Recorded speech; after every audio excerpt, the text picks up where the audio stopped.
Éramos caçadores e coletores. Não existiam fronteiras para nós.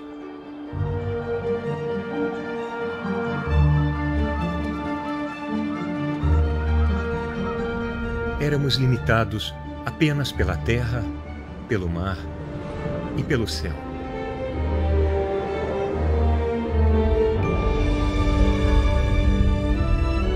A estrada à frente ainda nos seduz, com a suavidade de uma canção de infância quase esquecida.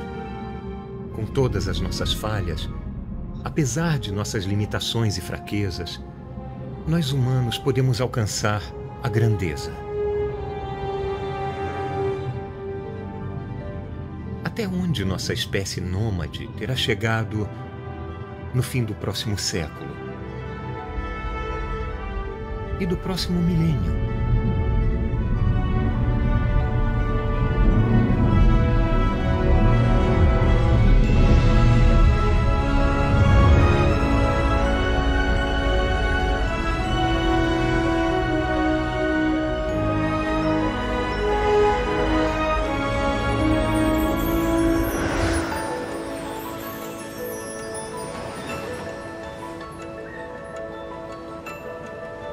Bem-vindos de volta às praias do Oceano Cósmico. Uma imensidão de espaço e tempo, uma vastidão, em grande parte desconhecida. Nosso destino final são os mundos que a ciência ainda pode revelar. Vamos fazer um passeio por uma rede subterrânea mundial, desconhecida por todos nós. Eu vou contar uma história real, de primeiro contato. Vamos conhecer algumas das pessoas mais corajosas que já viveram no planeta. E vamos nos aventurar no futuro ainda possível, nos lares de nossos descendentes distantes entre as estrelas. A ciência pode nos levar através dessa vastidão, mas sem imaginação, não vamos a lugar algum. Nossa nave da imaginação é impulsionada por dois motores, ceticismo e surpresa. Ela é guiada por um conjunto de regras simples que definem a ciência e a tornam tão poderosa. Teste ideias, experimentando e observando. Utilize como base as ideias que passam no teste. Rejeite as que fracassam. Siga as evidências onde quer que elas nos levem e questione tudo. Leve essas regras a sério e o cosmos será seu. Venha comigo.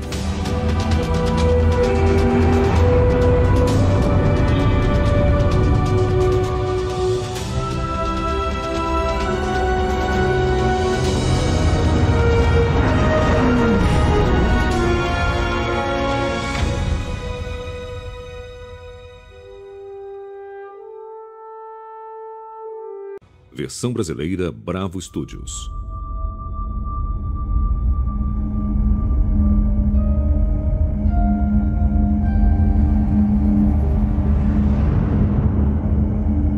Nossa nave da imaginação pode nos levar a qualquer ponto no espaço e no tempo. O cosmos está bem diante de nós. Se quiser ver o passado, olhe para baixo.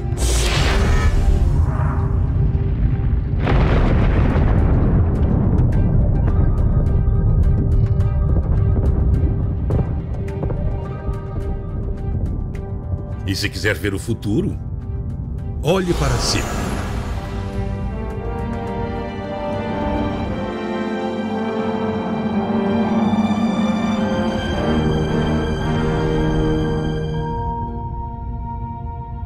Nessa viagem, vamos para uma galáxia distante.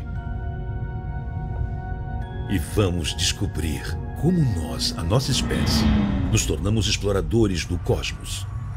Ali está ela. A Voyager 1 da NASA. Lançada em 1977, é o objeto mais distante já construído por mãos humanas. Ela viajou muito desde o nosso último encontro. Percorreu mais de 2,5 bilhões de quilômetros. A Voyager está indo para outras bandas da nossa Via Láctea, mas nós temos outro destino, muito mais distante. O oceano cósmico é feito de espaço e tempo. Não posso me mover no espaço sem me mover no tempo. Nossa viagem nos levará para bem longe de casa. Percorreremos um pouco mais de 1 bilhão de anos-luz. Voltamos também 1 bilhão de anos para um evento tão violento que chegou a causar uma ruptura no tempo.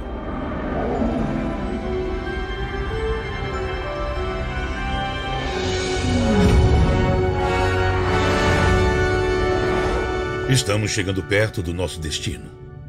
Foi isso que viemos ver. Estes 2 buracos negros nasceram do impacto entre 2 estrelas gigantescas. E eles têm dançado um tango gravitacional desde então, por milhões de anos. Viemos ver o clímax. Quando esses 2 colidirem, vão provocar um tsunami espaço-temporal que vai esticar e comprimir o espaço em todas as direções e vai desacelerar o tempo antes de acelerar e desacelerar novamente.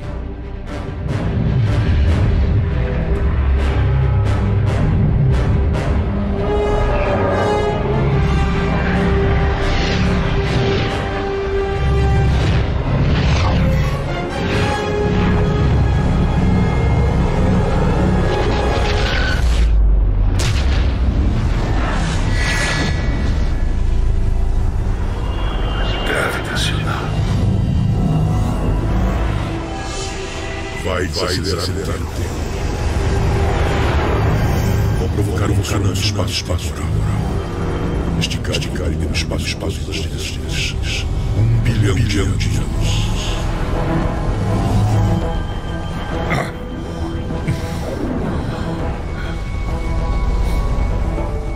O que um evento que aconteceu há mais de 1 bilhão de anos-luz tem a ver conosco hoje? Albert Einstein foi o primeiro a entender que a matéria pode provocar ondulações no espaço-tempo.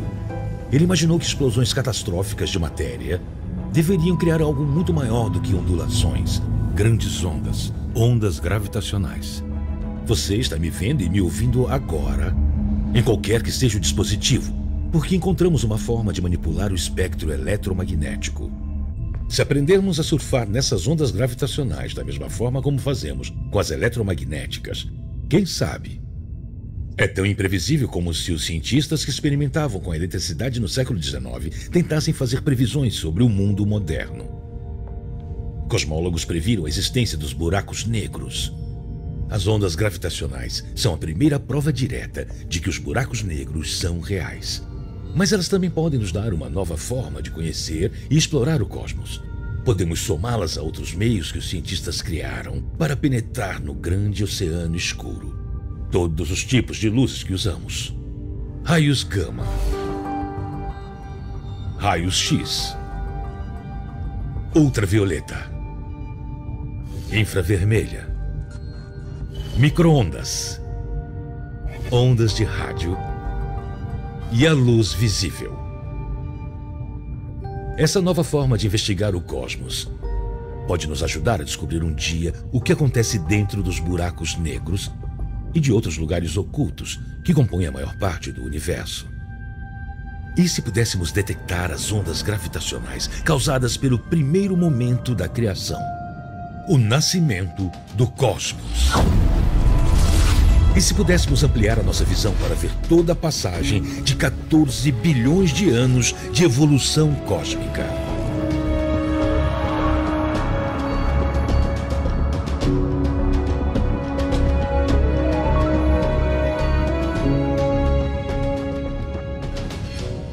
Então, como ficamos tão inteligentes? Sabemos um pouco sobre a evolução da nossa espécie. Mas como a mente humana evolui? De onde vem essa ambição louca de trilhar o caminho das estrelas? Como nos tornamos um meio de autoconhecimento para o universo? Começou bem ali.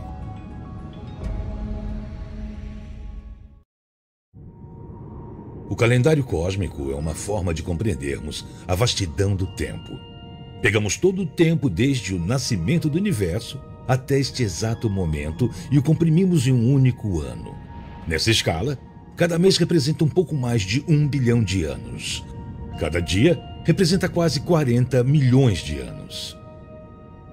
A nossa história começa com todas as outras vidas em nosso pequeno mundo. Cada ser vivo na Terra descende de uma única origem. Aconteceu na escuridão profunda do oceano, no dia 15 de setembro, há cerca de 4 bilhões de anos. Dentro deste minúsculo organismo unicelular, havia uma espécie de escada química, a dupla hélice do DNA. Poeira de estrelas. Oxigênio, carbono, nitrogênio. Elementos nascidos no centro de estrelas distantes se combinaram com o hidrogênio do Big Bang para ganhar vida neste pequeno mundo. Através de mudanças aleatórias e mutações nos genes, algumas das quais levaram a formas de vida mais bem-sucedidas, aquilo que chamamos de evolução por seleção natural. A escada cresceu, ganhando cada vez mais degraus. Foram necessários mais de 3 bilhões de anos para os seres vivos atingirem a complexidade das plantas e dos animais que conseguimos ver a olho nu.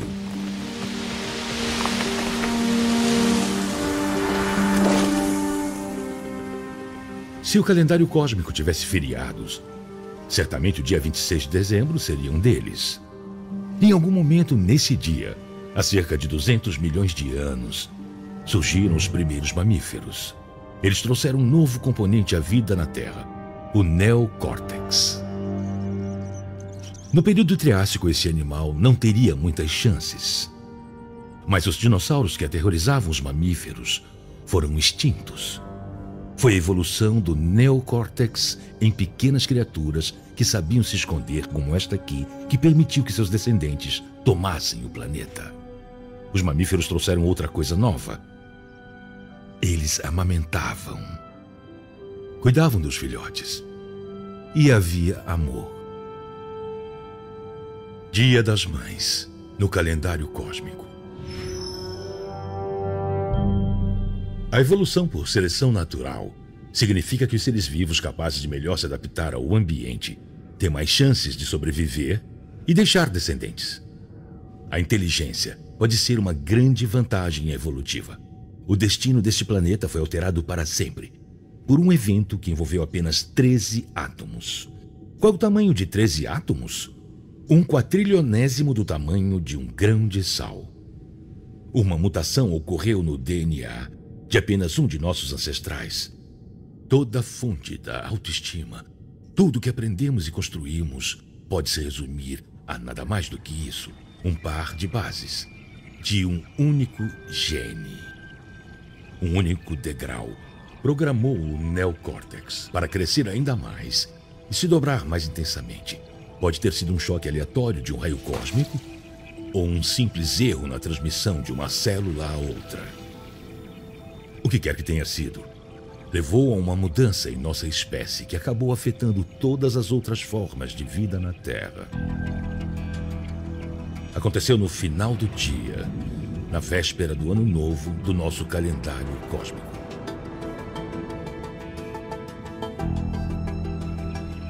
Pense nisso, para o bem ou para o mal. Nossa capacidade de sentir lealdade e preocupação por grupos cada vez maiores, nossa obsessão com algumas crenças, nossa capacidade de imaginar o futuro, nosso poder de transformar o mundo e de buscar respostas no cosmos. Até o próprio nome que demos à nossa espécie, Homo sapiens, em latim, pessoas sábias. Tudo isso se resume a nada mais do que um único degrau em nossa minúscula escada de DNA para as estrelas. Durante boa parte da última hora do calendário cósmico, com exceção do último minuto, nossos ancestrais eram caçadores e coletores, vivendo em pequenos grupos.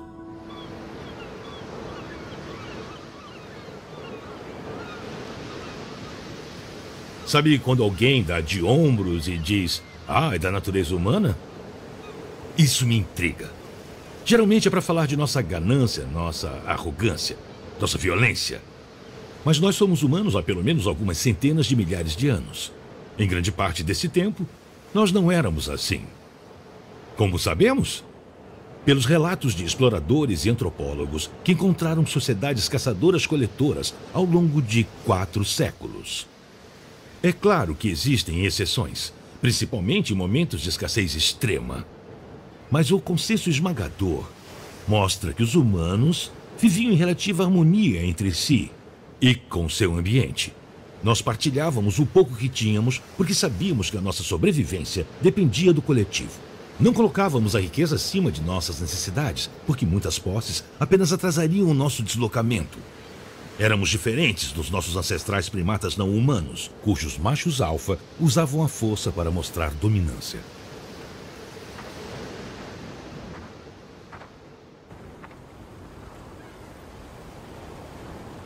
E onde estava Deus?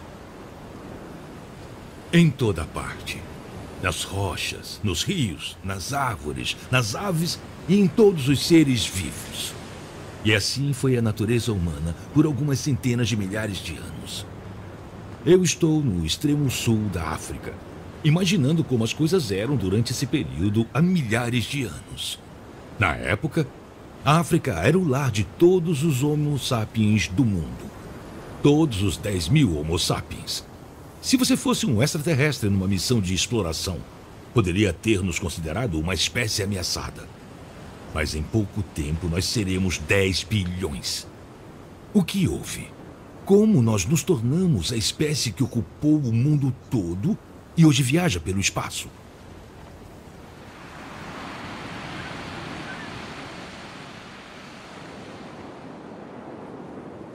Bem-vindos ao primeiro laboratório da Terra.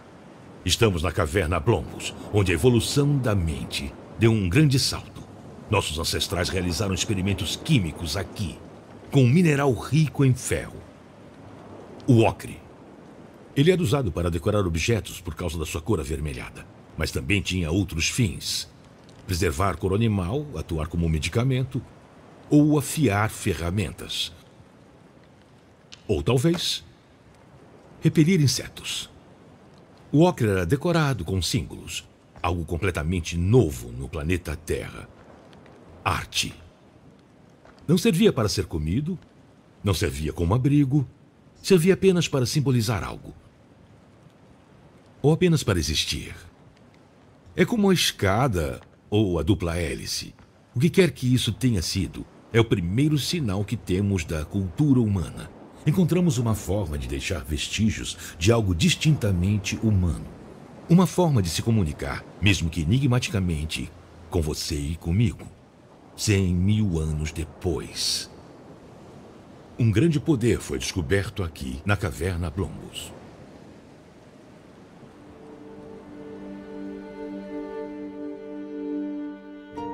"25 segundos cósmicos antes da meia-noite. Entre 10 e 12.000 anos no passado, os seres humanos descobriram outro grande poder. Em vez de procurar a comida, aprendemos a cultivá-la na Terra. Isso mudou tudo. Nossos ancestrais fizeram outra coisa que nunca tinham feito antes. Inventaram novas ferramentas, tecnologia, para plantar e tirar comida da terra. Eles deixaram de ser nômades e passaram a viver em locais fechados. Nossa relação com a natureza e uns com os outros nunca mais seria a mesma. Essa revolução agrícola, a domesticação de plantas e animais, é a mãe de todas as revoluções, porque todas as outras remontam a ela. Suas consequências vão muito além até mesmo do nosso próprio momento no tempo. Como a maioria das revoluções, esta trouxe mudanças que foram ao mesmo tempo ótimas e terríveis. Havia um novo conceito no mundo: lar. Um local específico no planeta, onde nós e nossos ancestrais nascemos e ainda moramos. E com o tempo, esses assentamentos cresceram, até cerca de 20 segundos cósmicos atrás, ou por volta de 7.000 antes da Era Comum.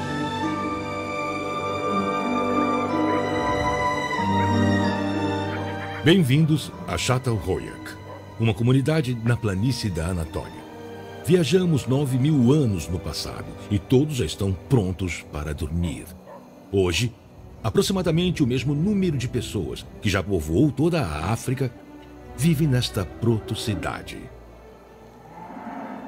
A cidade é uma ideia tão nova que ainda nem inventaram a rua, nem a janela. Logo, a única forma de entrar em casa é subindo no telhado para chegar a uma abertura como esta. Mas em Château-Royac faltava algo mais significativo do que ruas e janelas. Não há palácios aqui. O alto preço que a invenção da agricultura cobrou da sociedade humana ainda seria pago. Aqui, não havia domínio de uma minoria sobre a maioria. Não havia 1% da população que detinha uma riqueza imensa, enquanto quase todos os outros mal subsistiam. Análises forenses das mulheres, homens e crianças que viviam aqui mostram uma similaridade notável na dieta. Eles ainda valorizavam a essência dos caçadores-coletores, que era compartilhar. Château-Royac era igualitária. O mais fraco comia a mesma comida que o mais forte. E todos viviam no mesmo tipo de habitação. E as casas não eram nada banais. Venham, eu vou mostrar.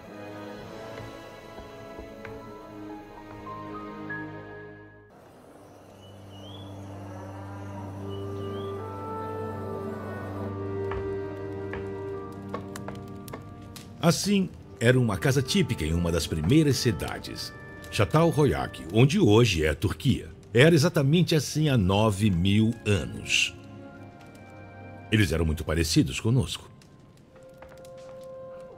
Este pedaço de vidro vulcânico, chamado obsidiana, dava um espelho excelente. Se pudéssemos encontrar uma forma de ver todas as coisas que já foram refletidas aqui. Esta casa abrigou uma grande família que tinha de 7 a 10 pessoas. Todas as casas tinham plantas semelhantes. Quarto, sala de estar,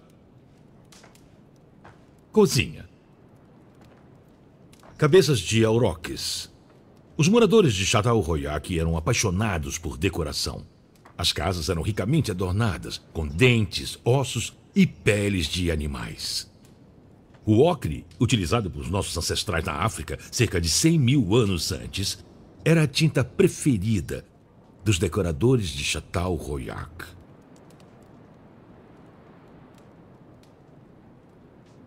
E o ocre vermelho tinha outra aplicação profunda. Ele foi usado para criar uma forma de arte totalmente nova, o mapa. Pela primeira vez na história, os seres humanos criaram uma representação bidimensional de sua localização no espaço e no tempo. Aqui fica minha casa em relação ao vulcão. E com alguns traços mágicos, o artista enviou uma mensagem que atravessou 9.000 anos. Eu estava aqui quando o vulcão acordou.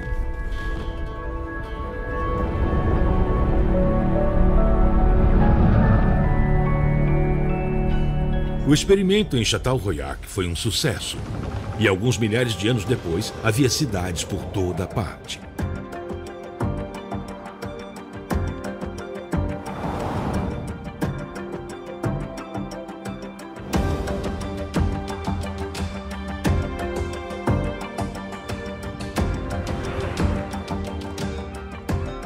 Quando tipos diferentes de pessoas se reúnem em um único lugar, ideias são trocadas e surgem novas possibilidades. A cidade é uma espécie de cérebro, criando e processando novas ideias. Aqui, na cidade de Amsterdã, no século XVII, cidadãos do Velho e do Novo Mundo interagiam como nunca tinham feito antes. E havia uma liberdade de pensamento sem precedentes. Essas condições criaram a Era de Ouro da ciência e da arte. Na Itália, Giordano Bruno proclamou a existência de outros mundos. E por isso, foi submetido ao sofrimento. Mas apenas 50 anos depois, na Holanda, o astrônomo Christian Huygens, que defendeu as mesmas crenças, foi coberto de honrarias. A luz era um tema predominante na época. A chama da livre curiosidade humana. E a luz lançada pela Europa sobre reinos outrora ocultos em nosso planeta.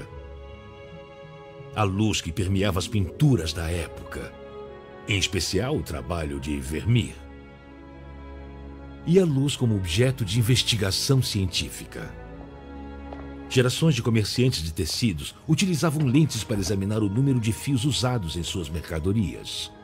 Na Amsterdã da época, viviam 3 homens cuja paixão pela luz os inspirou a usar esse dispositivo antigo de uma forma totalmente diferente. Eles apontaram as lentes dos mercadores de tecido para objetos que ninguém nunca tinha imaginado ver de perto. Eles abriram uma janela, uma abertura para encontrar e explorar novos mundos. Anthony van Leeuwenhoek usou uma única lente para revelar um populoso microcosmo numa única gota de água.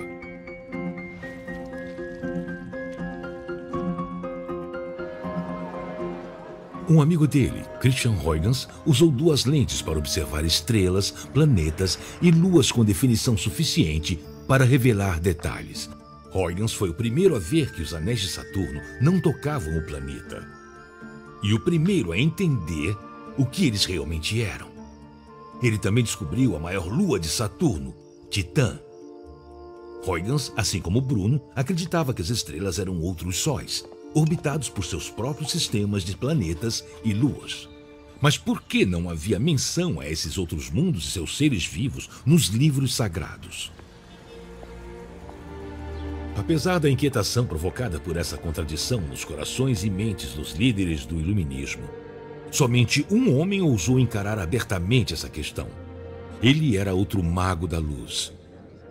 Baruch Spinoza foi membro de uma congregação judaica de Amsterdã durante a adolescência.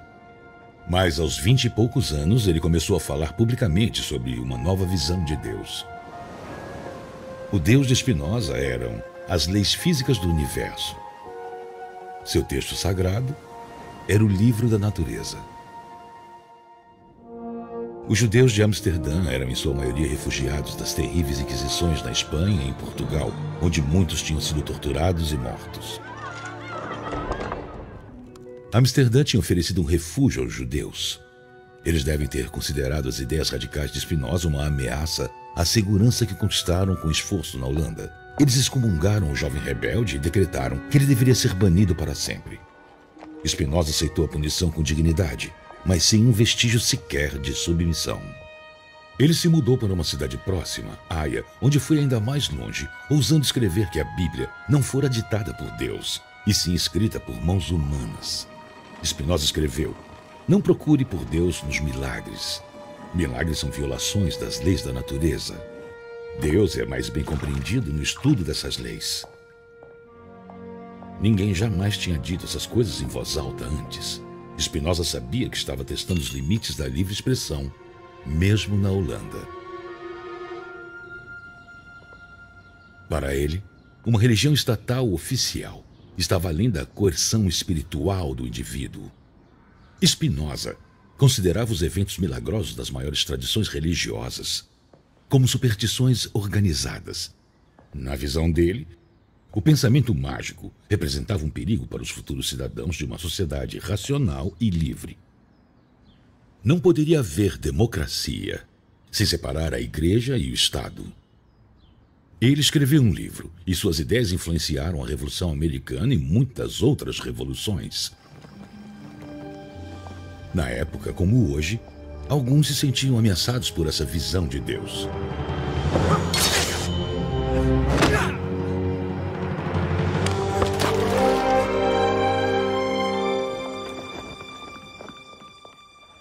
Spinoza continuou escrevendo e falando sobre sua visão revolucionária de Deus, sempre usando sua capa cortada como uma medalha de honra.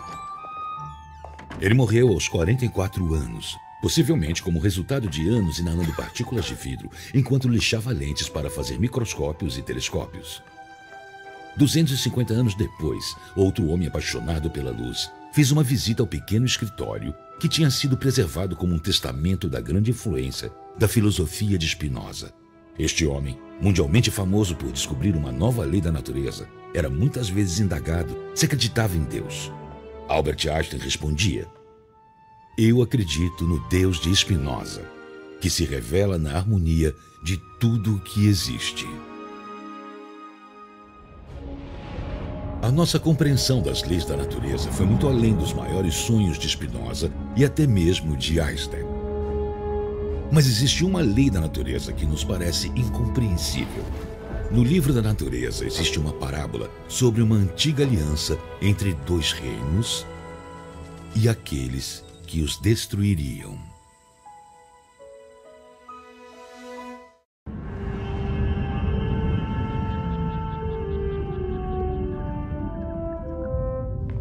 Há muito tempo havia dois reinos.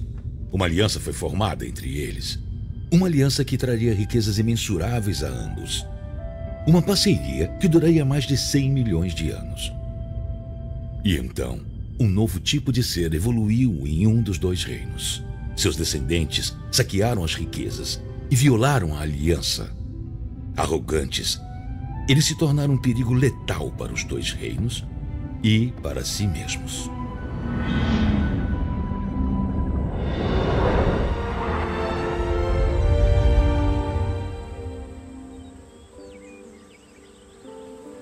Essa parábola é verdadeira. É a história de dois dos 6 reinos da Terra. Os reinos animal e vegetal. Não é fácil ser verde. O sexo é difícil quando não dá para sair do lugar. Não há flerte. É só ficar parado e lançar as sementes ao vento. Literalmente. É só esperar o vento soprar. Com sorte, parte do seu pólen será levado pelo vento e pousará na parte reprodutiva de outra planta. As plantas ficaram nesse jogo de azar por algumas centenas de milhares de anos, até que os insetos evoluíram e viraram cupidos. O resultado foi um dos grandes casamentos coevolutivos na história da vida. O inseto visita uma flor para fazer uma refeição de pólen rico em proteínas. Inevitavelmente, parte do pólen adere ao corpo do inseto. O inseto visita outra flor, levando consigo as sobras da refeição. Esse pólen fertiliza a outra flor, possibilitando a sua reprodução. Foi um grande negócio para as flores e para os insetos, levando a uma série de deliciosos avanços evolutivos. Surgiu uma nova planta que produzia um néctar adoçado além do pólen. Então, os insetos não vinham apenas pelo prato principal, o pólen, mas também pela sobremesa. Os insetos ficaram mais gordinhos, desenvolveram corpos peludos e até pequenas bolsas nas pernas para pegar mais pólen nas visitas diárias às flores. E então, surgiram as abelhas, o que foi um bônus para outra espécie do reino animal. Nós.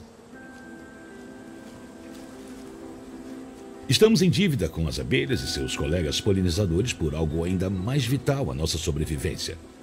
1/3 de todo o alimento que ingerimos, e isso também vale para os onívoros, só existe por causa delas.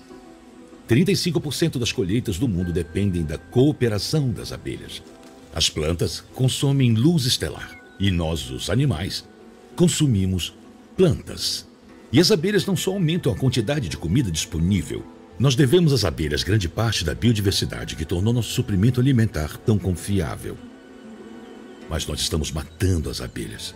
E pela primeira vez, muitas espécies de abelhas estão ameaçadas de extinção.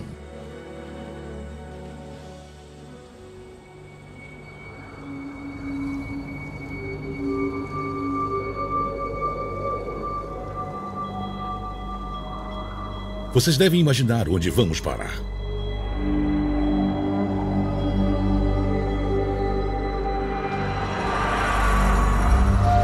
Museu da Extinção.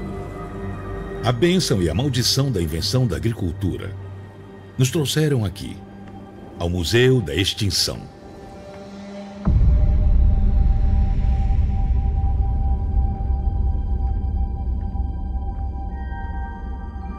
Um memorial para todos os seres vivos perdidos em eventos de extinção em massa na história da Terra. É um monumento aos galhos partidos na árvore da vida. 5 vezes na história da vida na Terra, os eventos cataclísmicos geológicos e astronômicos ameaçaram extinguir toda a vida. Mas a sexta vez é diferente. Na última vez em que estivemos aqui juntos, esse corredor não tinha nome. Por quê? Porque na época não havia um consenso científico de que estamos vivendo um evento de extinção em massa. Isso mudou. Agora, esse corredor tem um nome. É nosso. O Antropoceno. Antropo, que em grego significa humano, e seno, que em grego significa recente.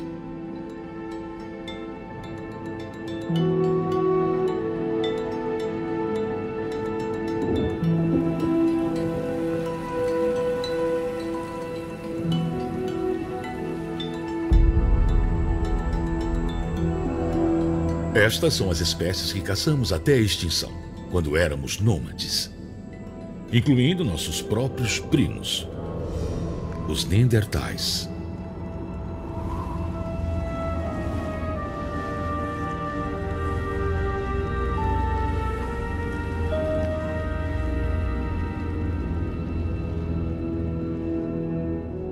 Qual é o problema da nossa espécie? Para onde quer que vamos, levamos a morte. Além daqui, está o futuro. Ainda não é tarde demais para evitar que esse museu aumente se fracassarmos.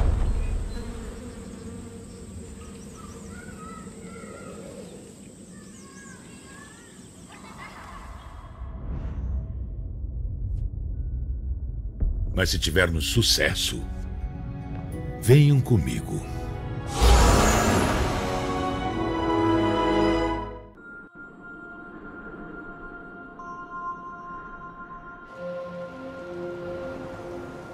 Em um possível futuro, a algumas décadas de distância, o projeto Starshot, uma flotilha de 1000 naves espaciais, vai partir da Terra. Esta parte do deserto do Atacama, a oeste da Cordilheira dos Andes, é tão seca que na história documentada nunca choveu aqui. E isso é ótimo porque vamos precisar do mais límpido dos céus.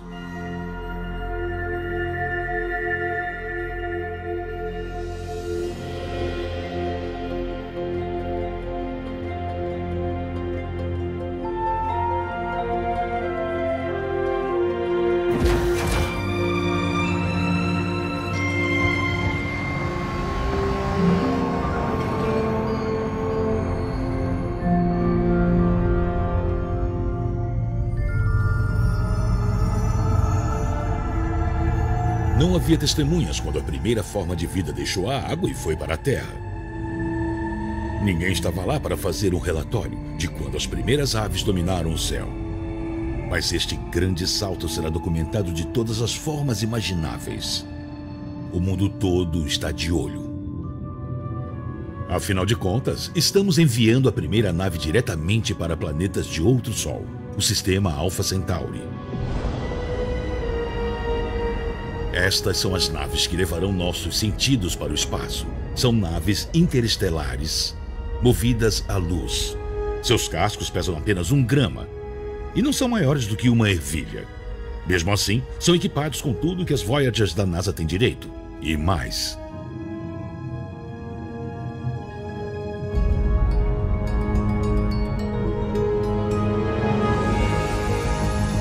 Quando a primeira luz for acionada no conjunto de propulsores a laser, a nave espacial vai acelerar de 0 a 20% da velocidade da luz em poucos minutos. Cada uma das nanonaves leva tudo que é necessário para realizar o reconhecimento preliminar dos mundos de outra estrela e enviar essas informações visuais e científicas para a Terra. O espaço é em sua maior parte vazio, mas partículas de poeira minúsculas podem causar sérios estragos se colidirem com uma nanonave viajando a uma velocidade tão alta.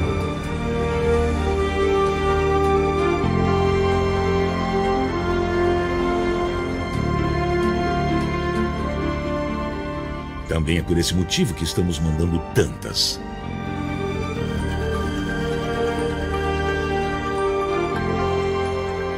Voyager 1 viaja a 61 mil quilômetros por hora. Ela partiu há mais de 40 anos. Essas nanonaves levarão apenas 4 dias para ultrapassá-la. É bem rápido, mas ainda assim é apenas 20% da velocidade da luz. Próxima Centauri fica a 4 anos-luz de distância. É uma viagem de 20 anos só de ida. Orbitando Próxima Centauri na zona habitável, existe um mundo